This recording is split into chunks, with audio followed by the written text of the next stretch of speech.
கிறிஸ்துவுக்குள் பிரியமானவர்களே, கர்த்தரும் இரட்சகருமாய் இயேசு கிறிஸ்துவின் ஈடு இணையற்ற நாமத்தினாலே உங்கள் யாவருக்கும் என் அன்பின் வாழ்த்துக்களை தெரிவித்துள்ளேன்.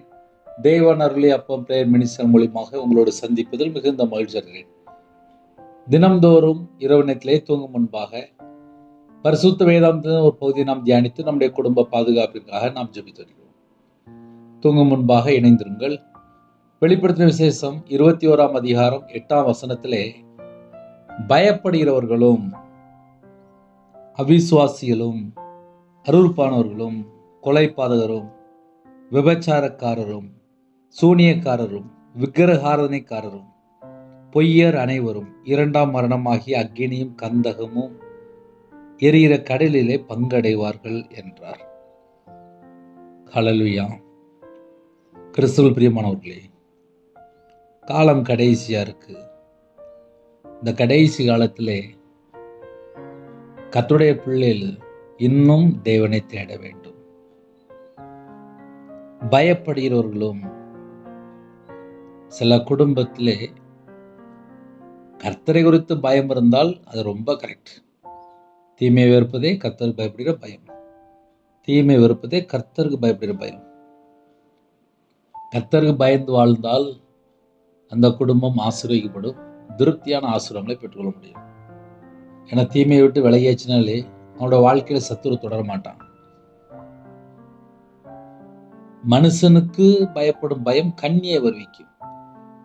மனுஷனுக்கு பயப்படும் பயம் கண்ணியை வருவிக்கும். சில குடும்பத்துல மனுஷனை பார்த்தோன்னே ஒரு பயம் வந்துடும். அது குடும்பத்துக்குள்ளே கணவன் மனைவியா இருக்கலாம், இல்லை அம்மா அப்பாவா இருக்கலாம். யாரோ ஒரு நபரை பார்க்கும்போது திடீர்னு பயம் வருதா? நம்ம மேல ஏதாவது மிஸ்டேக் இருக்கா? நம்ம இதயத்துக்குள்ள ஏதாவது கர்த்தரை விட்டு தள்ளி போற காரியங்கள் இருக்கா?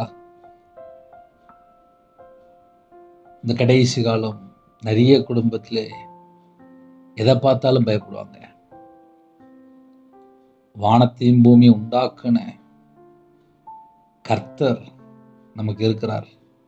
தேவையில்லாத பயங்கள் நமக்கு வேண்டாம். அவிசுவாசி, கர்த்தரை விட்டு தள்ளி போற காரியங்கள் ஏதாவது நம்முடைய வாழ்க்கையில் இருக்கா? இதெல்லாம் நம்ம கொஞ்சம் இந்த நைட் நேரத்தில் யோசித்து பார்த்தால் நலமா இருக்கும். கர்த்தரை விட்டு நம்மளை பிரிக்கக்கூடிய காரியங்கள் என்ன? ஏன்னா பயப்படுகிறவர்களும் அவிசுவாசிகளும் நிறைய குடும்பத்தில் சர்ச்சைக்கு போவாங்க.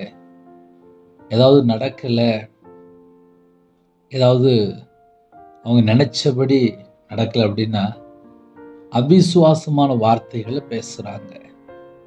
அது நான் நிறைய ஜெபகுறிப்பு வரும்போது சில குடும்பத்தில் என்கிட்ட பேசும்போது நான் கேட்டிருக்கேன். சில நேரடியாக பேசும்போது அவங்கள்ட்டையும் நான் அந்த வார்த்தையை கேட்டிருக்கேன்.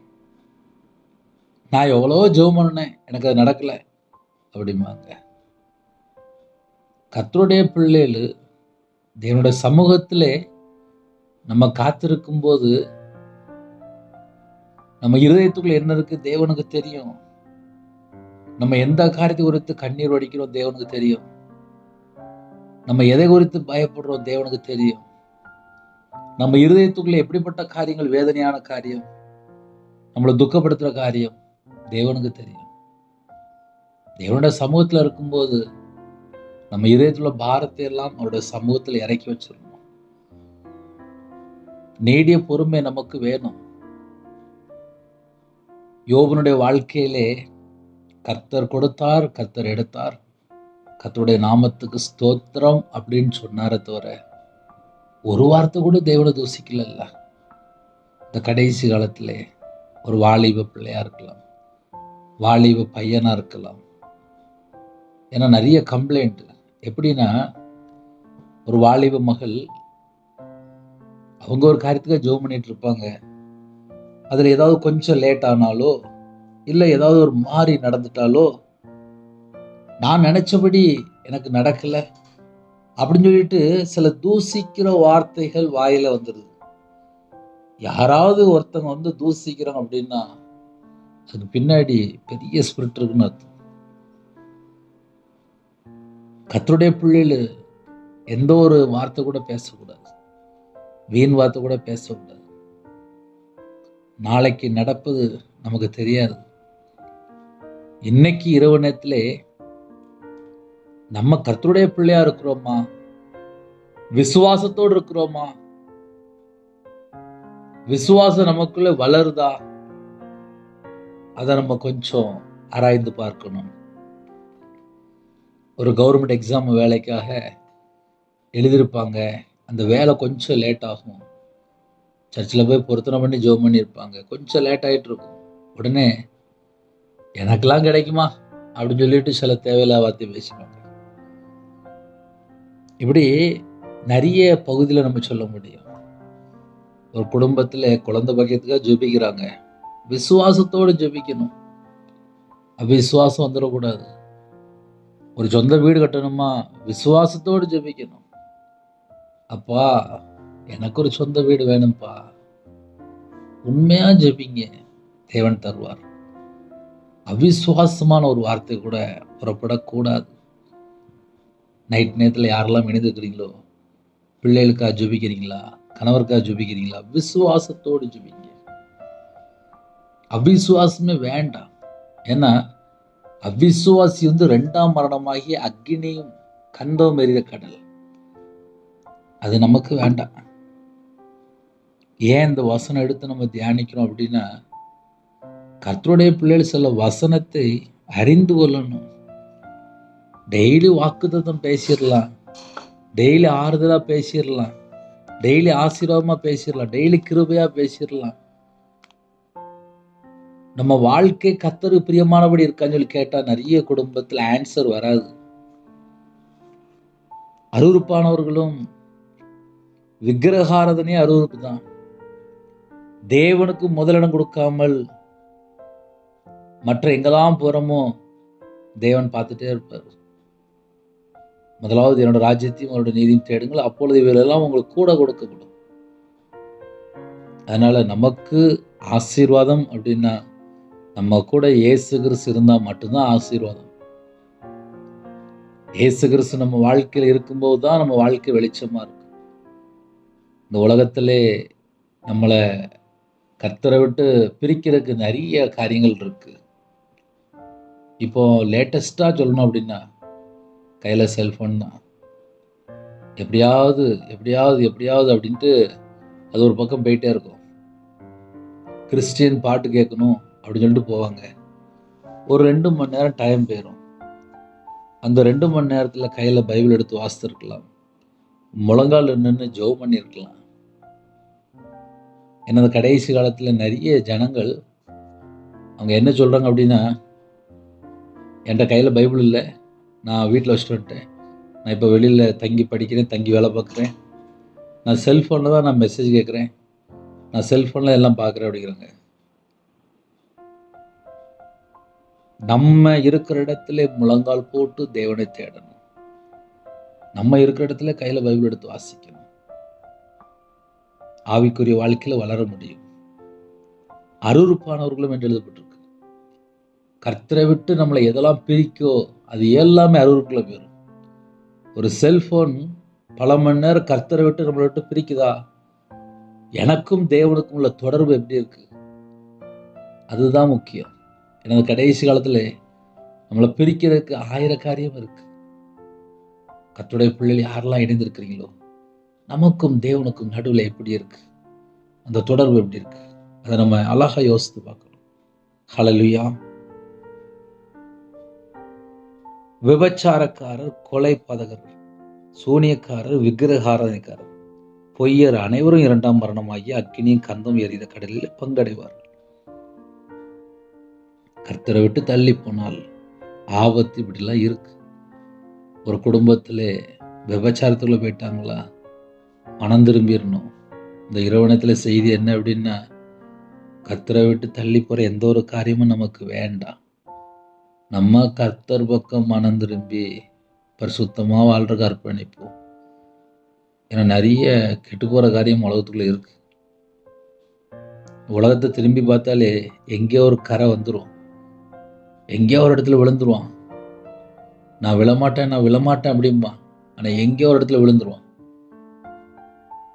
அதனால் கர்த்தருடைய பிள்ளைகள் நைட் நேரத்தில் இருக்கிற இடத்துல கொஞ்சம் முழங்கால் போட்டு ஜெபம் பண்ணி, அப்பா இந்த இரவு நேரத்தில் உங்கள் பாதப்பில் நான் வந்திருக்கிறேன்ப்பா. நம்ம தேவனை தேட தேட நம்ம குடும்பம் ஆசீர்வாதம்.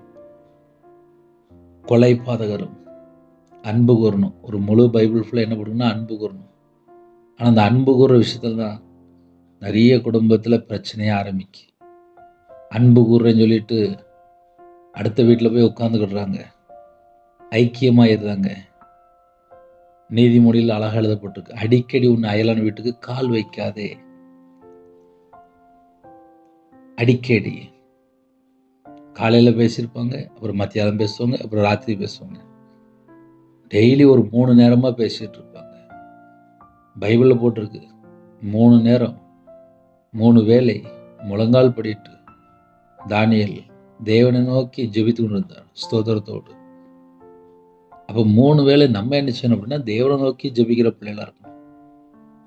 சில குடும்பத்தில் ஐக்கியமாக இருக்கு அப்படின்ட்டு பல மணி நேரம் தேவையில்லாத காரியத்தில் போய் சிக்கி கொள்றாங்க.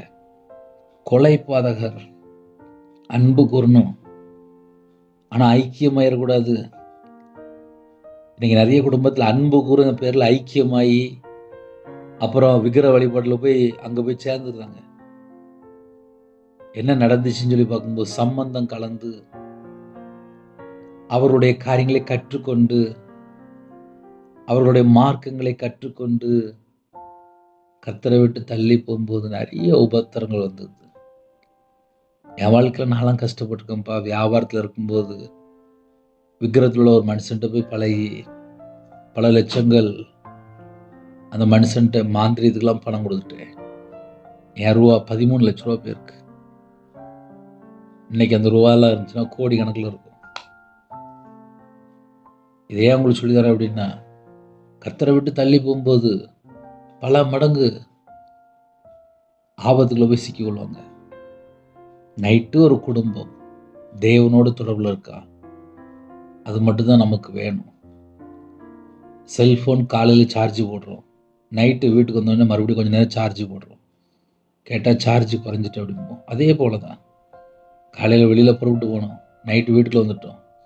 எனக்கும் தேவனுக்கும் உள்ள தொடர்பு எப்படி இருக்கு?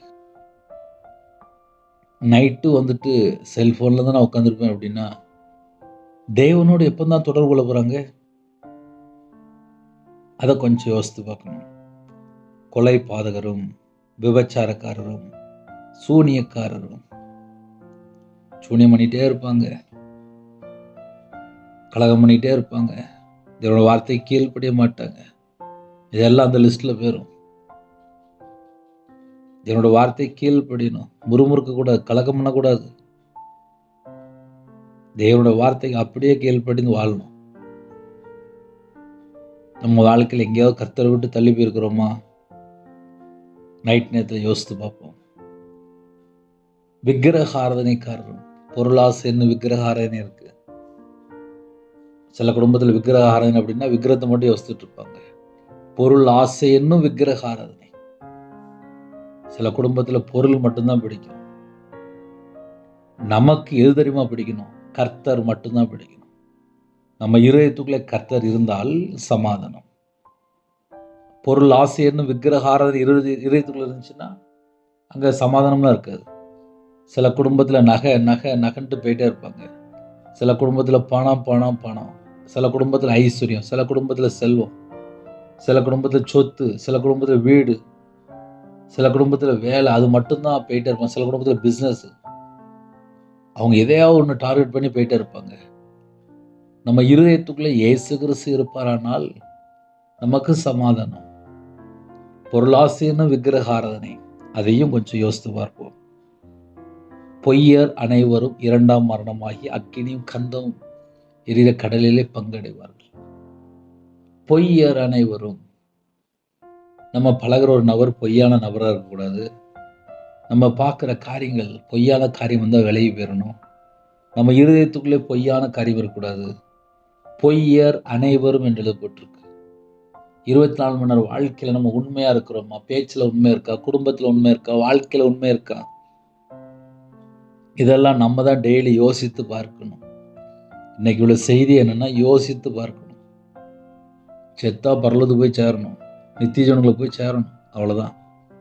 அப்போ இந்த பூமியில் வாழ்கிற காலத்தில் எங்கேயாவது கர்த்தரை விட்டு தள்ளி போயிருக்கிறோமா? தேவனுடைய சமூகத்தில் அர்ப்பணித்து மனம் திரும்புவோம். ஹல்லேலூயா. ஒரு சின்ன ஜெபம் பண்ணி முடிப்போமா? கண்களை மூடி நாம் ஜெபம் செய்வோம். எங்களை அதிகமாக நேசிகள் அன்புடன் இந்த பரிசுத்தமுள்ள நல்ல பிதாவே நன்றியோடு துதிக்கிற சுதிரம்ப்பா. இந்த நாள் முழுவதும் பாதுகாத்த கிருபைக்காக நன்றி. இரவு நேரத்திலே நைட் ஷிஃப்டில் நைட் நேரத்தில் வேலை பார்க்குறாங்க, டிரைவிங் லைனில் இருக்காங்க. கர்த்தருடைய கரம் பிள்ளைகளோடு கொடுக்கட்டும். இன்பமான தூக்கம் தாங்க. வரக்கூடிய காரியத்தை வெளிப்படுத்துங்க. தேவையில்லா சொப்பனங்கள் எல்லாவற்றையும் விளைக்கிறங்க. கற்பத்தை நீங்கள் ஜீவிறாங்க. கர்த்தர் மனமருங்க. மாசமாக இருக்காங்க, ஆசீர்வதிங்க. டெலிவரி போகிற குடும்பத்தை கர்த்தர் பொறுப்படுத்துவங்க. வாலிப பிள்ளைகள் இணைந்திருக்காங்க, குடும்பம் ரட்சிக்கப்படணும். ரட்சிக்கப்பட்ட குடும்பமாக தாங்கப்பா. திருமணத்துக்கு யாரெல்லாம் ஆயத்தமாக இருக்கணும் ஏற்ற துணையை தாங்க. தேவையை சந்திங்க. திருமணம் முடிந்ததுக்கப்புறம் கர்த்தரை விட்டு தள்ளி போகிற காரியங்கள், விபச்சார அடிமை, மதுபான அடிமை, போதை காரியங்கள், கஞ்சா வழக்கம், எந்தெந்த குடும்பத்தில் கர்த்தரை விட்டு தள்ளி போய் பாவடிமை இருக்காங்களோ அந்த ஜனங்களை கர்த்தர் மீட்டெடுங்க. கர்த்தருடைய கரத்தில் அர்ப்பணிக்கிறோம். தேவன் அருளி அப்பம் பிரேயர் மினிஸ்டர் மூலமாக இணைந்த குடும்பங்கள் இயேசு கிறிஸ்துவின் ரத்தத்தினாலே, இயேசு கிறிஸ்து நாமத்தினாலே வேலை அடைவிடட்டும். இரவு நேரத்திலே எல்லா தீமைக்கு நாச மோசங்கள் விலைக்கு பாதுகாத்துங்கப்பா. உங்கள் கரத்தில் அர்ப்பணிக்கிறோம். உங்களோட ரத்த கோட்டைகளை வேலை அடைங்கப்பா. சிறுபிள்ளைகள் முதல் கொண்டு முதியோர் வரை எல்லாரையும் கர்த்தர் ஆசீர்வதிங்க. வெளிநாட்டில் இருக்காங்கப்பா, அவங்க இருக்கிற இடத்துல சகலமான பாதுகாப்பு தாங்க. சில குடும்பம் கர்த்தரை விட்டு தள்ளி போயிட்டாங்கப்பா. அந்த குடும்பத்தை கர்த்தர் மீட்டெடுங்க. சொந்தமாக வியாபாரம் பார்க்கணும், சொந்தமாக வேலை பார்க்கணும், சொந்தமாக வீடு கட்டணும். சில குடும்பத்தில் வெளிநாட்டுக்கு போகணும். எத்தனையோ ஆசைகள் இருக்குப்பா. தேவ திட்டத்தின்படி இந்த வருஷத்தில் எல்லா குடும்பத்தையும் அப்பா நிறைவேற்றி ஆசீர்வதிங்க. உங்கள் காரத்தில் அர்ப்பணிக்கிறோம். இணைந்துக்கிற குடும்பத்தை கர்த்தர் பொறுப்படுத்துவங்க. கடனில் கஷ்டப்படுறாங்க, இந்த கடன் பிரச்சனைக்கு ஒரு முடிவு கொண்டு வாங்க. எல்லா குடும்பத்தோட தேவையெல்லாம் கர்த்தர் சந்திங்க. ஹாஸ்டலில் இருக்காங்க, ஹோமில் இருக்காங்க, முதியோர் இல்லத்தில் இருக்காங்க, கர்த்தர் பொறுப்படுத்துவங்க. பலவீனத்தோடு படுத்த படுக்கையில், ஹாஸ்பிட்டலில் அவசர சிகிச்சையில் யாரெல்லாம் இருக்கிறாங்களோ கர்த்தர் தீர்காயுசை கட்டணுங்க. பூரண சுகம் தாங்க. நம்முடைய தலைமுறை கரத்தில் தொட்டு சுகமாக்கி தாங்க. பூரண சுகம் தாங்க.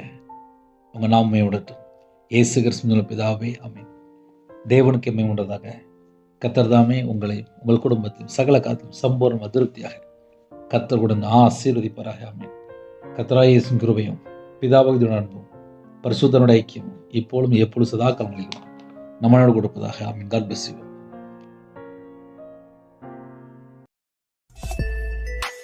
Thanks for watching. Please subscribe our channel. Click the like and share. Click the bell. God bless you.